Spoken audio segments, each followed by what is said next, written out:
తగ్గిస్తున్నారు. ఏ విధంగా ఉన్నాయి ఈరోజు? ఇప్పుడేమో బాగానే బాగానే ఉంది, పర్వాలేదు.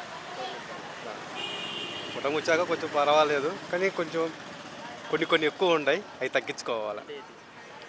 అంటే కొన్ని రేట్ల పరంగా చూస్తే బయట వాళ్ళు బాగా అమ్మేస్తున్నారు, అది మనం చెప్పలేము. అవన్నీ ఎవరి వ్యాపారం వాళ్ళది, ఇంకంతే. అంటే సూపర్ సిక్స్ పథకాలు చెప్పారు. ఖజానా ఖాళీ ఉంది, ఇవ్వలేకపోతున్నాం, భయం వేస్తుందని చంద్రబాబు నాయుడు గారు చెప్తున్నారు.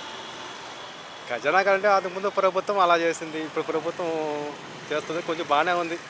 మనం అదేం చెప్పకూడదు, అవన్నీ బాగానే ఉంది. సార్, అమరావతి రాజధాని అని చెప్పారు. ఉద్యోగాలు 20 లక్షలు ఇస్తా ఉన్నారు. ఇప్పుడు ఏ విధంగా జరుగుతుంది? 10 నెలల్లో ఇప్పుడు ఉద్యోగాలు అంటే ఇప్పుడు మామూలుగా ఇచ్చేవాళ్ళకి ఇస్తూనే ఉండరు, ఇవ్వని వాళ్ళకి ఇవ్వటం లేదు. అమరావతిలో అంటే మనకి రాజధాని కావాలంటే ఉండాలి కదా, సిటీకి ఒకటి మళ్ళీ ఉండాలి కదా. రాజధాని ఇంతవరకు రాజధాని లేక మనం మన బతకలేకపోతా ఉన్నాం, కానీ రాజధాని కావాలి కంపల్సరీ మనకి. సార్, జగన్మోహన్ రెడ్డి గారు పథకాలు ఇచ్చి సోమరిపోతులు చేసిందని అంటున్నారు.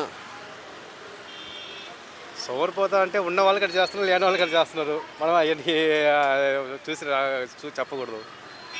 అవి జరుగుతూ ఉన్నాయి, అవి తగ్గించుకుంటే బాగా మంచిది మనకు కూడా. అంటే నారా లోకేష్ గారు రెడ్ బుక్ అని చెప్తున్నారు. పవన్ కళ్యాణ్ 15 సంవత్సరాలు మేము కలిసే ఉంటాము అని చెప్తున్నారు.